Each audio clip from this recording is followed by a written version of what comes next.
We provide you the platform to turn your dreams into reality. Give wings to your aspirations with KR Mangalam University.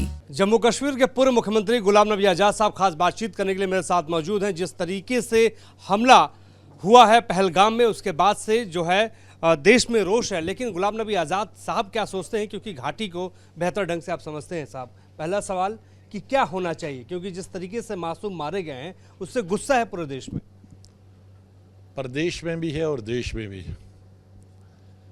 प्रदेश में एक नई जो बात हुई है कि 47 से ही, हमारी पैदाइश से भी पहले से ही जो लड़ाई उस वक़्त हुई थी, उसकी वजह से कई इंडिविजुअल्स में हमदर्दियाँ भी थी कुछ लोगों के साथ, और जो भी हुकूमत होती थी उसको शिकायत होती थी कि मिलिटेंसी ख़त्म नहीं होती है। कई जगह उनकी सिंपैथाइज़र है, उनकी मदद करने के लिए है। लेकिन ये हमारे 26 भाइयों ने, जो हमारे भाई थे, उन्होंने कुर्बानी दी।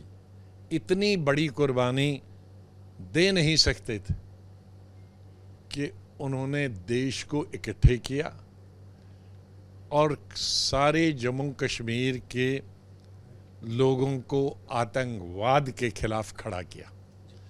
कोई भी चीफ मिनिस्टर, कोई भी केंद्रीय सरकार किसी भी पार्टी की हो, या मैं ही क्यों न चीफ मिनिस्टर हूँ, मैं भी सब कश्मीरियों को या मुसलमानों को, जम्मू कश्मीर के मुसलमानों को मिलिटेंट्स के खिलाफ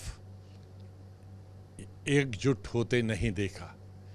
लेकिन इनके बलिदान ने, अपने जीवन का सबसे बड़ा बलिदान दिया, इनके परिवार ने बलिदान दिया। लेकिन एक काम जो सारी हुकूमतें नहीं कर पाई थी, वो हो गया कि जम्मू कश्मीर के लोग सब एंटी पाकिस्तान और एंटी टेररिज्म के खिलाफ हो गए। उसका कितना फ़ायदा उठाया हमारे देश ने, मैं नहीं कह सकता, मेरे हिसाब से ज़्यादा उठाना चाहिए था। मीडिया को भी उसको ज़्यादा पब्लिसिटी देनी चाहिए थी। और सब आज कश्मीर से लेकर कन्याकुमारी तक सभी चाहते हैं कि एक्शन होना चाहिए। अलग अलग लोग, कोई जज्बात की वजह से, कोई इतना बड़ा नुकसान हुआ उसकी वजह से, कोई देश को धक्का लगा है उसकी वजह से, अलग अलग लोगों की सोच है। अलग अलग तरीके देश को इस्तेमाल करने चाहिए। लेकिन मैं समझता हूं कि प्राइम मिनिस्टर को, डिफेंस मिनिस्टर को, होम मिनिस्टर को, और जो उनकी काबीना है, जो कैबिनेट है, और जो हमारे आर्मी, एयरफोर्स के लोग, ज़्यादा उनका ही रोल रहेगा, नेवी का भी रोल रहेगा।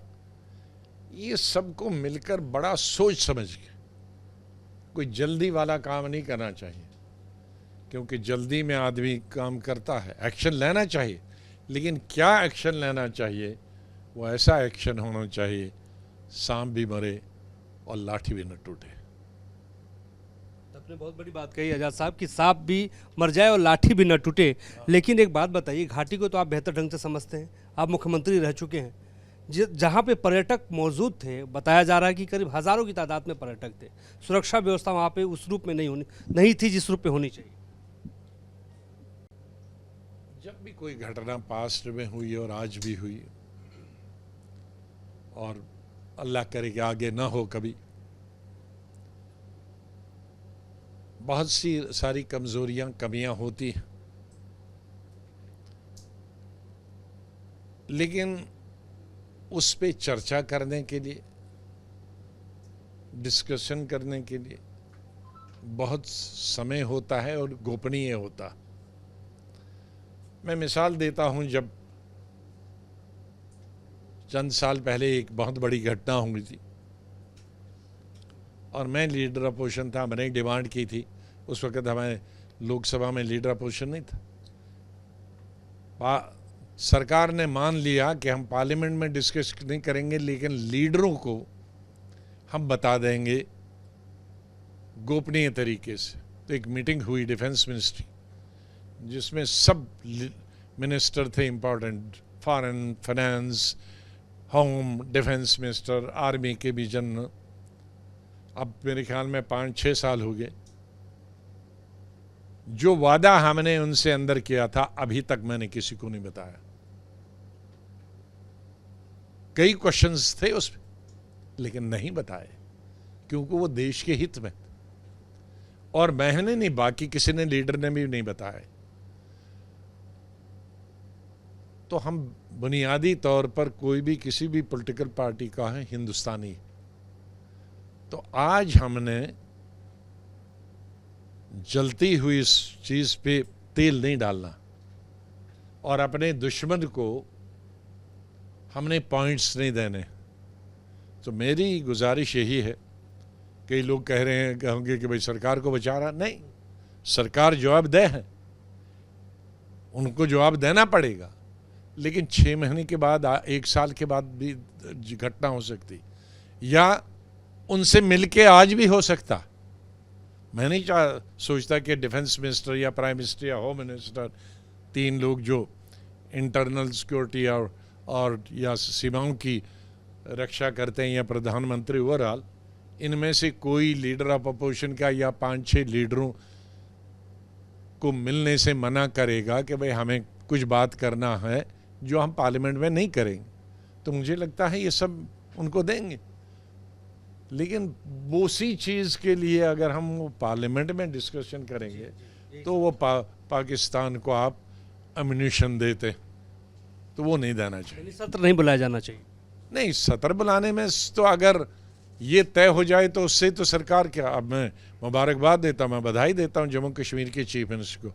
उसने सबसे पहले आल पार्टी मीटिंग बुलाई, मैं भी उस आल पार्टी मीटिंग में था, और मैंने किसी भी इंडिविजुअल पॉलिटिकल पार्टी के लीडर को, चाहे वो बीजेपी का हो या कश्मीर का रीजनल पार्टी का हो, जो कि आम तौर पर